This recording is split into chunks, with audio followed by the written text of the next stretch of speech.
को बुलाना चाहूँगा जिनका समय मैंने बहुत मुश्किल से लिया है और आप लोगों को विश्वास इस बात पे नहीं हो रहा होगा कि एक गांव जो एक बदलापुर जैसी जगह जिसको पहले गांव ही माना जाता था वो नगर पंचायत बना उनकी वजह से। और आज मतलब एक पहचान जो उसकी बनी वो उनकी वजह से बनी। आज उस चौराहे का जो सम्मान है और उतनी बड़ी झंडा मतलब जो झंडारोहण होता है वो एक अपने आप में उस पूरे जिले में मिसाल है। दूसरी बात, शिक्षा के लिए जाने जाते हैं। डिजिटल लाइब्रेरी जैसा कॉन्सेप्ट गांव में लेके आने का प्लान है और अनुशासन की प्रतिमूर्ति। अब उनके बारे में मैं बहुत नहीं बोलूंगा, मैं बुलाना चाहूंगा हमारे बड़े भाई बाबा दुबे जी को कि आज इस मौके पे दो सब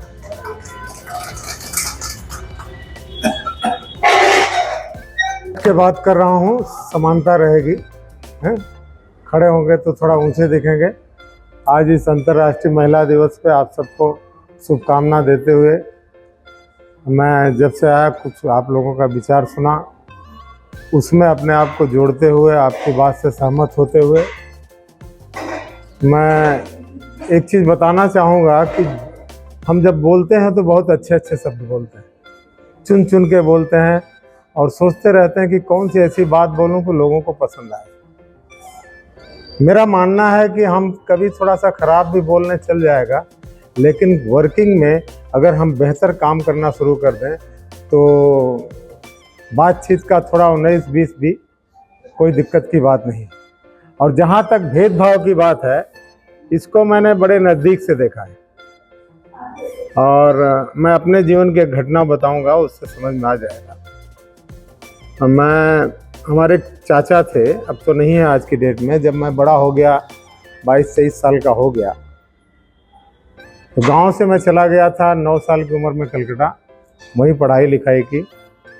एक बार गांव में आया तो हमारे चाचा ने कहा कि बच्चा बहुत दिन के बाद दर्शन दिए, दिखाई नहीं देते हो।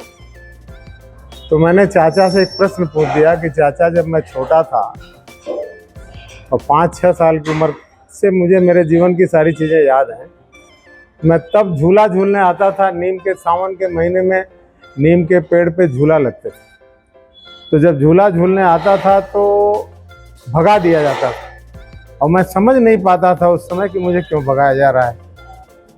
तो मैंने उनसे पूछा कि क्यों भगाया जाता था मुझे, और आज मैं बड़ा हो गया हूँ, अपना समझने लगा हूँ, अच्छा बुरा हर चीज़ मेरे अंदर आ चुकी है और आज आप कह रहे हो कि बेटा दर्शन नहीं मिल रहे हैं। तो उस वक्त में इस वक्त में क्या ऐसा परिवर्तन हो गया कि जिसकी वजह से बातें और विचार बदल गए।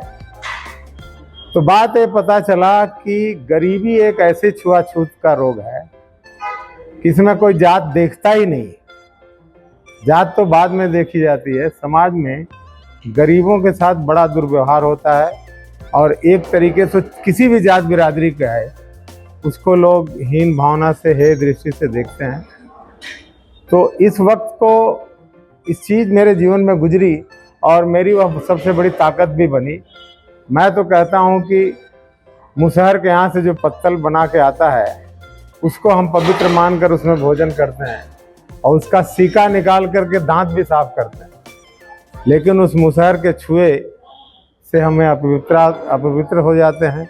तो बहुत सी चीज़ें हैं, कुछ कुरीतियाँ हैं। पढ़े लिखे लोगों का काम, जो शिक्षित लोग हैं, तो हमारा काम है कि जो कुछ गलतियाँ पुरानी हैं उनको सुधारा जाए और उनको अपने जीवन में अपनाया जाए। सबसे बेहतर तरीका ये है कि कह के नहीं, करके दिखाइए। और जब करते जाएंगे तो आज के हमारा जो देश है, हम उत्तर प्रदेश पूर्वांचल की बात जानते हैं, हम उनको कितना भी समझाएं नहीं करेंगे, उनको दिखाना पड़ेगा। आप करके दिखाएंगे तो नकल कर लेंगे, लेकिन बताएंगे तो बोलेंगे इनका पेट भरा है तो ध्यान दे रहे हैं। तो आज मज़ेदार बात है कि करना पड़ेगा और मैंने करने में विश्वास किया। मैं बड़े ज़मीन से यहाँ तक पहुँचा और संस्कार संस्कृति, बेटियाँ तो एक घर नहीं 2-2 घर बनाते हैं और बाप के लिए बेटियाँ वरदान हैं, मुझे महसूस है, मैं ये मानता हूँ। और अगर आपको तकलीफ़ हो जाए, आपका एक बेटा और एक बेटी हो, तो मुझे लगता है कि बेटी ज़रूर आपकी सेवा, आपकी मदद के लिए पहुँच जाएगी और बेटा शायद आपके उस वक्त पे न पहुंचे। ये मैं इसको मेरी अपना अनुभव बता रहा हूँ।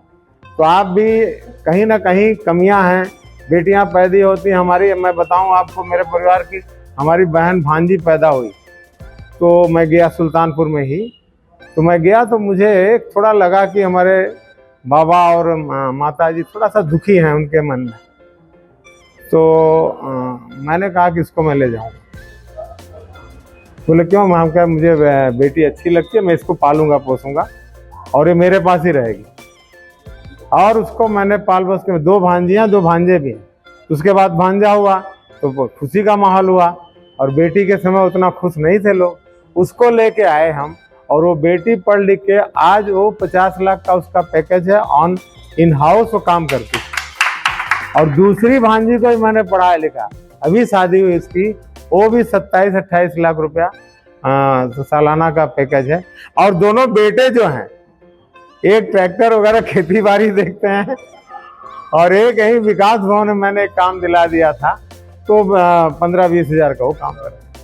तो बेटियों का फर्क है, अगर उनके पीछे आप जरा से भी अपनी क्षमता ताकत लगाएंगे तो उनके अंदर, क्योंकि वो अनुशासित है, बेटे अनुशासित उतना नहीं है जितना बेटियां अनुशासित हैं। और उनको अगर आप सही रास्ते पकड़ा देंगे, उनके पीछे जरा सी मदद कर देंगे, तो आपका नाम, आपके भी कुल का नाम रोशन करेंगे, जहां जाएंगे उस कुल का भी नाम रोशन करेंगे। कहीं ना कहीं गार्जियनशिप की बड़ी कमी है, और उस गार्जियनशिप को देखना पड़ेगा कि कहाँ कमी है, उसको ठीक करना पड़ेगा, ठीक करना चाहिए।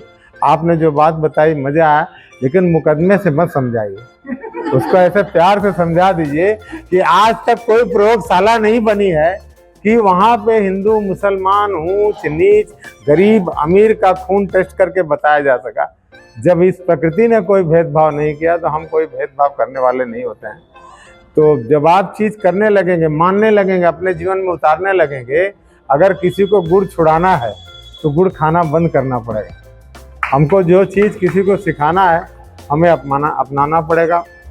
बहुत इस पे बातें तो नहीं, इन्होंने संदीप जी ने कहा कि गाना था, मैं कल दिल्ली था तो कहा भैया आना जरूरी है। हम कहा क्या मसला? बोले कि महिलाओं पे कुछ, महिला दिवस है कल, उस पर कुछ डिबेट टाइप का है। हम कहा तब जरूर आऊँगा, और आया। मैं इनका इंतज़ार भी कर रहा था। तो बोले कि मैं 3-4 बजे, तो फिर मैं आया, अच्छा लगा हम लोग जिस विषय पे चर्चा कर रहे हैं। और गांधी जी तो अपने आप में वो शख्सियत है कि उनका अनुसरण करते रहना चाहिए। अभी बात हुई, कल मैं दिल्ली में बैठा था, हमारा छोटा भाई भी इनकम टैक्स कमिश्नर है इस समय, दिल्ली में ही है, और वो भी इस देश में अगर टॉप 5 ईमानदार गिने जाएंगे तो एक जरूर है, किस नंबर पे है मुझे नहीं पता। तो उससे बात हो रही, तो गांधी जी की बात कल भी आई। गांधी जी का एक ट्रस्ट बना हुआ जहाँ गांधी जी रहते थे, वो नाम मुझे नहीं याद आ रहा है, करीब दिल्ली से 2-2.5 घंटे का रास्ता है, और उस ट्रस्ट का नाम है गांधी हरिजन संस्थान करके कुछ नाम है, हरिजन सेवक संघ। और उसकी ट्रस्ट गांधी जी के हाथों से लिखी हुई, उनकी राइटिंग में वो ट्रस्ट है। और जब गांधी जी, कल ही ये बात हो रही थी, गांधी जी को जब बिरला हाउस, क्योंकि उस समय जवाहरलाल जी और नहीं जब मिल पाते थे समय, तो बोले बहुत दिक्कत होती, तब उनको बिरला हाउस शिफ्ट किया गया था, और शायद उसी के 4-5 दिन बाद ही उनको गोली मार दी गई। तो उस संस्था की बात आई, उनके विचारों की बात आई, और गांधी जी अपना 30 साल का जीवन वहाँ बिताए। तो उसमें कुछ लोग हैं, ट्रस्टी हैं, उसमें 1-2 लोग आए थे उनके पास, क्योंकि वो भाई मेरा इस समय एग्जम्पशन ऑफ टैक्स देख रहा है, कंपनीज का देख रहा है, तो उसी के तहत तो वो बहुत इंटरेस्टेड था कि कैसे उस संस्था को बढ़ाया जाए, लोग अच्छे हैं, ये हैं। तो गांधी जी का तो अनुसरण करना ही चाहिए। उन्होंने इस देश के लिए बहुत कुछ किया, आपको बताने सिखाने के लिए बहुत कुछ किया, और आज इस महिला दिवस पे आपके बीच में मैं उपस्थित हुआ, उसके लिए मैं अपने आप को भाग्यवान समझता हूँ, और इस अच्छे वक्त को हमेशा याद रहेगा। आप सबको धन्यवाद देते हुए अपनी बात समाप्त।